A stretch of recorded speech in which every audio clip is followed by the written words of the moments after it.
India, పాకిస్తాన్ల మధ్య tensions అనేవి మరలా పీక్ పాయింట్కి చేరాయి.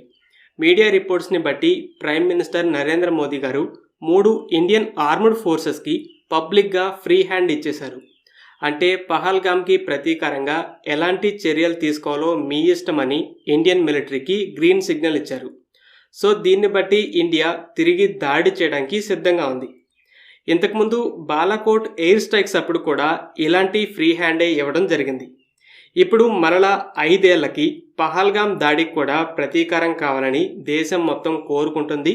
పొలిటికల్గా కూడా దీనివల్ల చాలా ఒత్తిడి ఉంది. సో మరలా ఇప్పుడు ఇలాంటి ఫ్రీ హ్యాండ్ ఇవ్వడం వల్ల ఏదో పెద్దగా జరగబోతుందని ఎక్స్పెక్ట్ చేస్తున్నారు. ఇండియానే కాదు, అటు పాకిస్తాన్ కూడా ఇండియా దాడి చేసే తీరుతుందని గట్టిగా ఫిక్స్ అయింది. పాక్ డిఫెన్స్ మినిస్టర్ అయితే ఓపెన్గానే ఇండియన్ ఎయిర్ ఫోర్స్ జరుపుతున్న ఆక్రమణ్ ఎక్సర్సైజ్ అనేది రియల్ స్ట్రైక్స్కి ముందు సెటప్ అని చెప్పాడు. పాకిస్తాన్ మీడియా ఇప్పుడు పాక్ మిలిటరీ ఇండియా చేయబోయే దాడిని ఆపడం కోసం బోర్డర్లో బలగాల్ని పెంచుతుందని చెప్తుంది. నిజానికి స్వయంగా పాక్ ఎయిర్ ఫోర్సే ఒక వీడియోతో తమ fighter jets, air defence systems మోహరింపుని పెంచినట్టు చెప్పింది.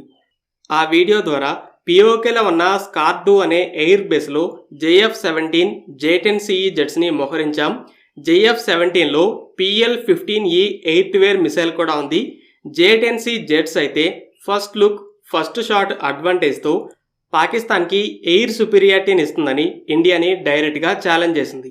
2019లో ఇండియన్ ఎయిర్ ఫోర్స్ బాలాకోట్లోకి వెళ్ళి దాడి చేసినప్పుడు పాక్ ఎయిర్ ఫోర్స్ దాన్ని స్టాప్ చేయడంలో ఫెయిల్ అయింది. తర్వాత ప్రతీకారంగా తమ ఫైటర్ జెట్స్ని పంపింది. ఈసారి డైరెక్ట్ క్లాష్ జరిగింది. ఇండియన్ ఎయిర్ ఫోర్స్ దాడి చేసినప్పుడు ఎలిమెంట్ ఆఫ్ సర్ప్రైజ్ అనేది ఒక పెద్ద అడ్వాంటేజ్. పాకిస్తాన్ ఎయిర్ డిఫెన్స్లో గ్యాప్స్ ఉన్నాయి. అంటే అన్నీ కూడా 50 కిలోమీటర్ల కన్నా తక్కువ రేంజ్ ఉన్న సిస్టమ్సే ఉన్నాయి. ఇండియన్ ఎయిర్ ఫోర్స్ అప్పుడు కొన్ని రోజుల పాటు అలా పాక్ బార్డర్లోకి ఫైటర్ జెట్స్ని పంపుతూ డ్రిల్స్ని జరుపుతూ ఉంది. అటాక్ జరగడానికి కొద్దిసేపటి ముందు కూడా ఆ డ్రిల్స్ జరిగాయి. అయితే ఆ దాడి కోసం సపరేట్గా ఇంకో బ్యాచ్ టేక్ ఆఫ్ చేసుకునేటప్పుడు పాక్ ఎయిర్ డిఫెన్స్ సిస్టమ్స్కి, ఎవాక్స్కి చిక్కకుండా మధ్యప్రదేశ్లో ఉన్న గ్వాలియర్ బేస్ నుండి బయలుదేరి నార్త్లో వ్యాలీస్ అంటే పర్వతాల మధ్య సందులు ఉంటాయి కదా, వాటి మధ్య సైలెంట్గా పాక్ బోర్డర్ని చేరాయి. నిమిషాల్లోనే క్విక్గా పాక్ ఎయిర్ స్పేస్లోకి చొరబడటం, బాంబ్స్ని రిలీజ్ చేయడం, వెనక్కి రావడం జరిగిపోయింది. పూర్తిగా టార్గెట్ మీదకి వెళ్ళి డ్రాప్ చేసే పని లేకుండా 60 కిలోమీటర్ల దూరం గ్లైడ్ అయ్యే ఇజ్రాయలీ స్పైస్ 2000 బాంబ్స్ని వాడాయి. పాకిస్తాన్ ఎయిర్ ఫోర్స్ మన జెట్స్ని గుర్తించి ఫైటర్ జెట్స్ని ఆ ఏరియాలోకి పంపేసరికి మన జెట్స్ తిరిగి వచ్చేసాయి. అయితే ఇప్పుడు పాకిస్తాన్ ఆక్రమణ్ ఎక్సర్సైజ్తో మరలా అలాంటి దాడే జరగబోతుందని ఎక్స్పెక్ట్ చేస్తుంది. అందుకే ఎల్ఓసికి కేవలం 30 నుండి 50 కిలోమీటర్ల దూరంలో ఉన్న స్కర్దు బేస్లో J-10C, JF-17 జెట్స్ని మోహరించి క్విక్గా రెస్పాండ్ అవ్వాలని చూస్తుంది. బాలాకోట్ తర్వాత Pakistan air force fighter jets, air defence సిస్టమ్స్ని ఎక్స్పాండ్ చేయడంలో ఎక్కువ దృష్టి పెట్టింది. చైనా నుండి 125 కిలోమీటర్ల రేంజ్ ఉన్న HQ-9 air defence systems, J-10CE జెట్స్ని రిసీవ్ చేసుకుంది.